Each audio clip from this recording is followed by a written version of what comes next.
right, we got our first caller. Yeah.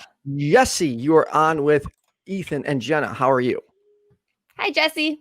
Okay. Hey, Jenna, how's it going again? Pretty good. Talking about loneliness. What you got for us?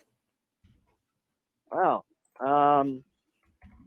this year was the first year in 20 years that I'm not able to go up to Vermont. I'm in New Jersey.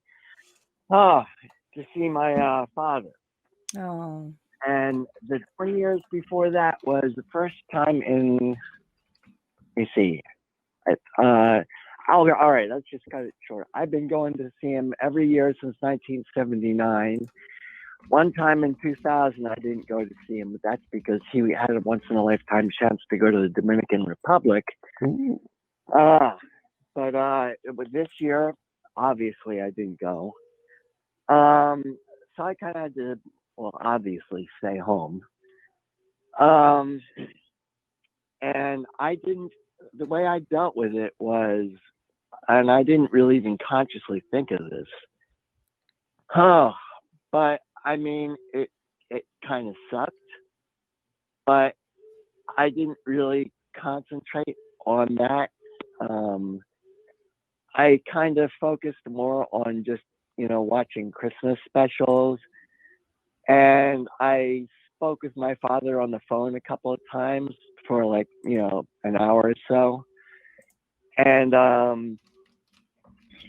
just, I didn't focus on just being alone because I knew that if I did, it would bring me way down. And I couldn't afford to do that to myself. So what did you do?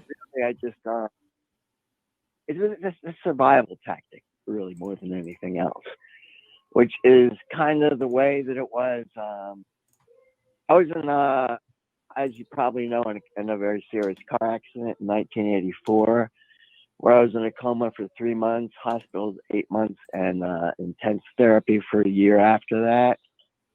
And the way I think of that is like another year of school. I don't have bad memories of that time because I really focus on just the feeling of camaraderie, in between the patients, and I focus on the positive of that. And it's not something I consciously do.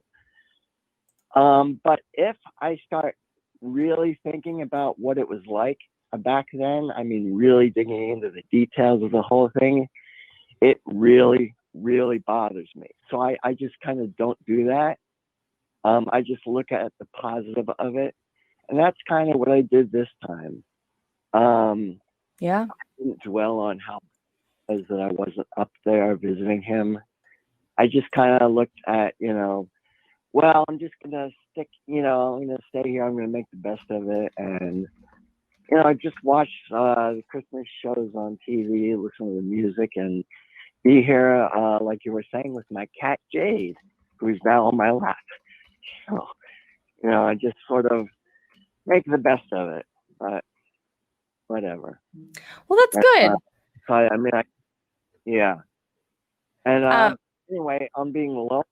That's kind of how it is with me anyway, because I don't drive, and it's not like I can just go out to places and be with people. Right. So it's like my girlfriend of 18 years, a couple of years ago, as you probably know, as I've mentioned before here, came down with an early onset of dementia, and so that kind of ended that.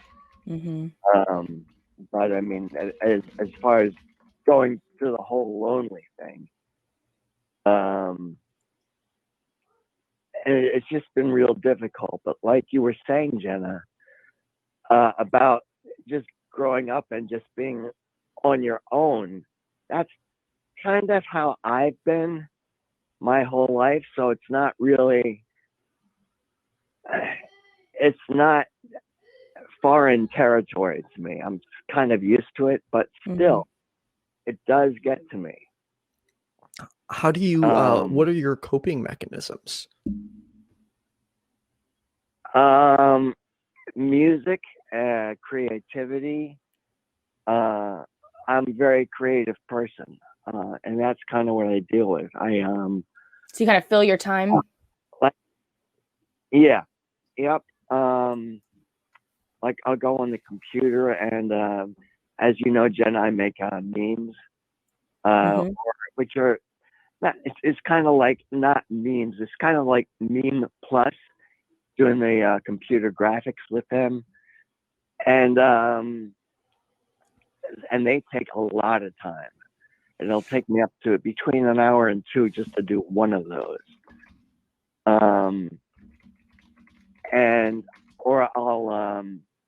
Or I can write or even play music on the piano, or I have an electronic piano at home, or a digital piano rather. And I can do all sorts of creative things, or watch TV or something. I don't know, but it's just at the same time, it's not like any of those things can talk back to me. Unless, of course, I go on Facebook, but then that gets really frustrating at times. See, as you probably know. It does. So, and I also personally don't find that while like talking on Facebook does help, it's not, for me, it's not the same. Like I prefer the in person because I want to look at the person's face when I'm talking to them. I want to read their reactions. It's actually one of the reasons I struggle so hard to look at the camera, because like, for instance, when Jenna or someone else is talking, I want to look at the screen and see how, because there's more to talking than just the words that come out of their mouth. There are subtleties you pick up on their mannerisms, their tone. There's so much to it. And I just focus heavily on that. That's why, that's why, the Bible is so unreliable for the facts of it, because it's like, but I mean, all right, I'm getting off the subject here, but I know exactly what you mean.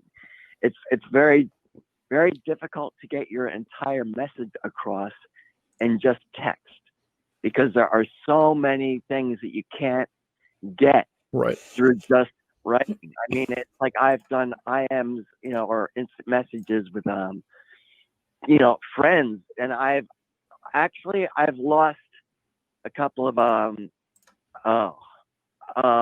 what's the word I'm looking for? Acquaintances. I've lost a couple of good acquaintances because of misinterpretations of written messages. Because both of us couldn't read into the sarcasm which was implied, and that sends us off to each other. I wonder. So the thing is, like, Ethan, you bring up how difficult it is for you to have conversations with people when you're not with them face to face in person, right? Or at least looking at them. Right. And the fact is that a lot of people just don't have that as an option. Oh, of course. And so that's the thing is, when I think back to when I was growing up, right? And I didn't have, yes, I could see immediate family members every day, but I didn't have any friends for a long time. And if I did, then it was the friend lived like an hour away, and I was able to go and see them if my parents took me like once a month or once every couple months or something. So I literally didn't have one-on-one time with friends. And so I did a lot of journaling. I did a lot of writing in a journal. And I'm wondering, listening to you two talk, I'm wondering if that's why I think I'm pretty good at using my words the way that I intend to, because I have had only words for so long instead of facial cues. You see what I mean? Yeah. And so that's where there are some skeptics, Jenna, and I shouldn't say like you, I don't really have an issue communicating with you, but there are others within our community that I will avoid sending a message to, and will only do a voice message or a phone call, only because I am not as good with written dialogue. And I've found that, unfortunately, I have ended up in several scenarios where I'm just asking something, and all of a sudden, like, this skeptic starts lashing out at me, and I'm like, dude, I literally did not mean it like that at all. So I'm just like, you know what? I'm going to cut that out, because I don't have these problems when people hear my voice, or I'm articulating what I'm trying to say. verbally, but it So always written. So those people who are lashing out at you because that you said something that they misunderstood, I think that you're doing the right thing by just not, messaging them written anymore. That's fine. I would recommend that, but I would also recommend if you're interested, to just like drop the term charitable listening before you go so that hopefully that person can have the opportunity to go and do a little research on what that is. Yeah. And sometimes it's like, there